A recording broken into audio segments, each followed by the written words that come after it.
vote huralisimo vote huramba du amar upau karine akwai diki ramni na nufi wa hurala kada na yake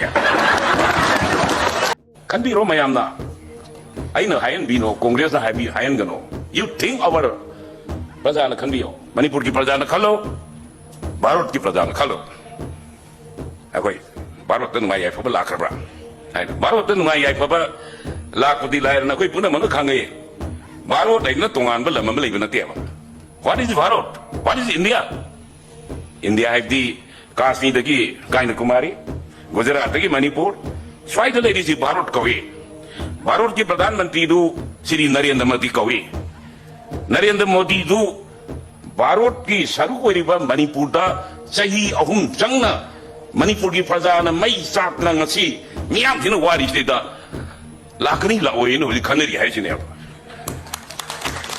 modi lakani na modi su laki de moida su laki de ata su laki de modi does not come ata does not come moida does not come why kari gira manipur ki praja ki mamang da leptana ai koi mahang na mamai uttura ngasi lady ba manipur ki irang da bharat ki irang da man ngang gi du mai mamai du leptana mamai du utpangam da bi natro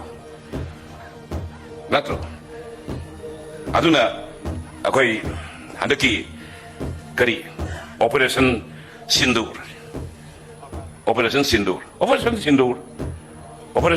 bharat entina mai pakre hairaga ikoi dana gwang ta bi da manipur ma kauri mela memo what is the operation sindur ki sab sab meaning do ki arth du kai no Shri Narendra Modi ji ki operation sindur manipur di operation aver tare kari tong ngam brak kari tong ngam kya sene ayam tam tham jage tien na akoi ngasi di akoi na बहुत बुरा ली BJP ने बुरा बची बहुत हो BJP ने बुरा तो भूल लाई ब्रो बीजेपी ने बुरा बची बहुत हो बीजेपी ने बुरा तो भूल लाई ब्रो भारत की संविधान कम दो रहा सीधी कितने इंटेलेक्चुअल हो बनी भारत की संविधान कम दो रहा भारत की संविधान कर माइन सेमी भारत की संविधान करी नो कोई मैं यम नहीं ना तो सुई समझना तू खांगे अरे भारत की संविधान कम दौर अदुना याना बदा बीजेपी लाकनी नुया या फिर लाकनी हायर गई करी तौरे भारत की संविधान तुगाई रे भारत की संविधान तुगाई रे मैं मणिपुर ने कोई मणिपुर बु बीजेपी ने बहुत खुरा लीसी बो लंबी कम दौरी है while I am talking about the road लंबी कम दो लंबी खुरा करे लंबी कम दो लघु कम दो करके से मतलब मणिपुर असेंबली दा लबु कनबगी बिल सेमा मेबा लबु कम दौरी गया लबु कना लौर गया बहुत हुरा लिसिबो बहुत हुरा बदुदी अमर उफौ करिने अखोई दि किरामनी ना नुफी वा हुरा लगदा ना इगे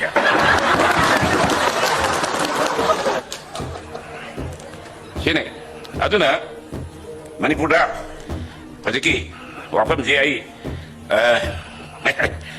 amna ngang bi ngang ni do matam leite aduna ai matam am sang laura roi aduna hojiki lai ba bot show gadi show ai program je sei da koi honorable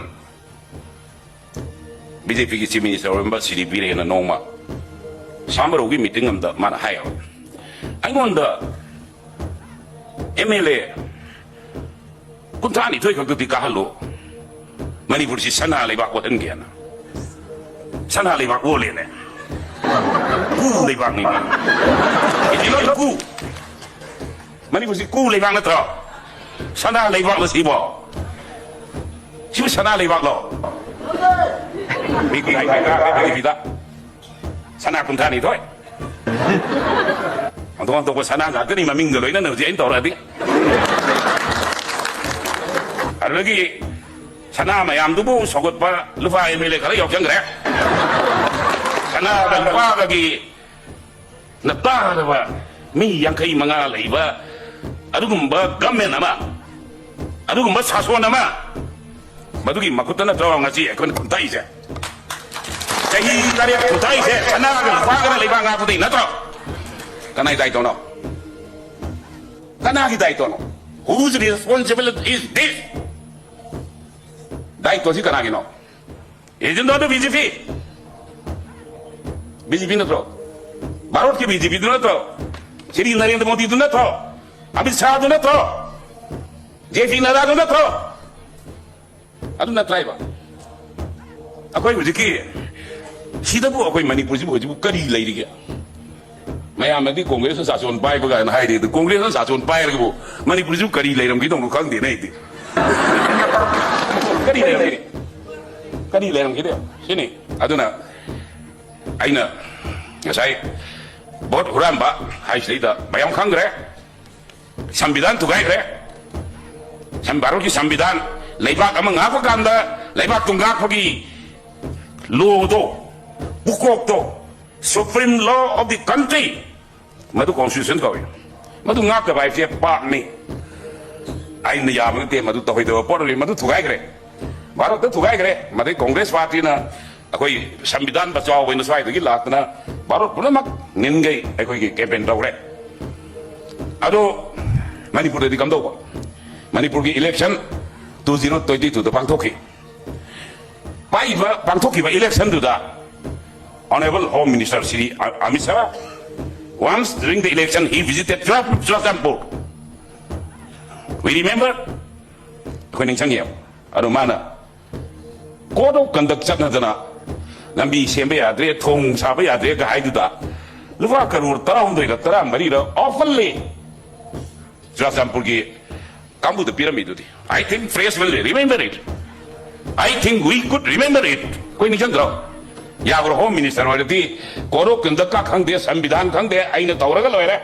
Ai dana sa budan fa karo tara mari na film to bo. Thong na. Na to. Yare. Are di Srasampur ki vote kam do re.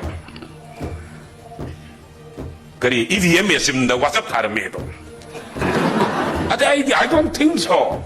Such irregular, such thing will be happen in any part of the country. Bharat Bharsha ki karam balai baat kano EVM da koi message akai WhatsApp tha basi bo. EVM WhatsApp tha. Adana now okay sit humpu ka ba Manipur assembly da sit humpu leba assembly da sit kuntha taruk. Now 36 election petition is now pending in Manipur High Court. Aduh ini kayak tarik, humpugi mana undak kuntha, taruh pending lagi lagi di 40% ngapa? Aduh 40% ki, mesti hari bah election petition dah, madu bicara tahu tu sih kanan tahu ni. It is the High Court of Manipur bicara seperti itu. Loh lagi sambitan tu kaya memang loh ada yang gimana, yang loh saya yang sana jaga, yang sang nengang betul, maru itu yang lain ni nungai roy, kiri maru itu karu apa mini. Aduna, aku ini, madu bisa tahu tu ibu luasan saya. Saya High Court itu kau judge mangal ya. Judge mangal saya. Hari ini aku ini head, aku 1920-22 lagi na judge mangal saya. Amuk tu sungguh lagi. Aina hari ini. It is, I am challenging it. Bharot ki law minister, Bharot ki prime minister, Manipur ki governor, lain tu challenge tahu jadi. Amuk tu sungguh lagi. Judge ahum laiba, ani laiba. Anda hendak tak Bharot ki Supreme Court ki, ama semua High Court ki judge mayam, kaya am hangi madui data lay, am kau mana bani? Aduh bo, Manipur ki hujik lay di saya, masih dah judge sing saya ham nabi thorang lay teba. Kerana itu case dokter bo hujik, aisu masih ai kerana yang nengang benda, yang nak kerana yang nengang bayar ni aduh aisu petitioner oi benda nengang dia. Ada kerana ada case dokter bo, High Court pada saat ame, kau ki judge ki capacity saya judge mengalai bani, anda judge ani na ahum na.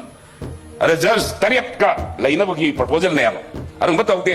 Kali tahu ada ki Chief Justice apa isar main bapa? Macam dah Sri Virendra Honorable Chief Minister roy, madu Chief Justice tu join tu ande, madu macam dah kali Mirul, Delhi ki nufa Chief Justice happy, amuk join tu ande. Still now, sondera jam ki manung dah nifu na election petition dah lahir apa? Aduh ka court na election mamang dah Representation of People Act हाइरिबा Bharat की संविधान की mandate की मतुंगिना election petition से मसिकी था तब के मनुंग लोयो हाइरिबने था तब के मनुंग लोयो हाइरिबा इलेक्शन पेटिशन दो मधु तौना बस जज लेते हैं हम ना बस होने दे हम ना होने दे I wrote a number of letters to the Honorable Law Minister in India. I wrote a number of letters to the Chief Justice of India. I wrote a number of letters to the Governor of Manipur. होने दे अरे ये कमाई तो दे असोंदना WhatsApp थारगा बहुत थागल अब अरे कि यही वो पूबगा दुत का दाग का थागल अब सोंदना बिचारा मुक्त हो जाबा हाँ नहीं तो पोपा लेबा हाँ अदुना आइना हुजकी हाइजरी बदुदा अकोई मणिपुर दी हुजकी हाइरिबा करी बोल शोर गादी शोर है ना भारत की प्रजा पुनः मंगना अकोई बोल शोर गादी शोर रो मधुदगी अकोई मणिपुर दी ओंथोंग ने हेजन ग्रबा अरुंबा कांगू अमनी लंदम अमनी हाइना इतेनन जगे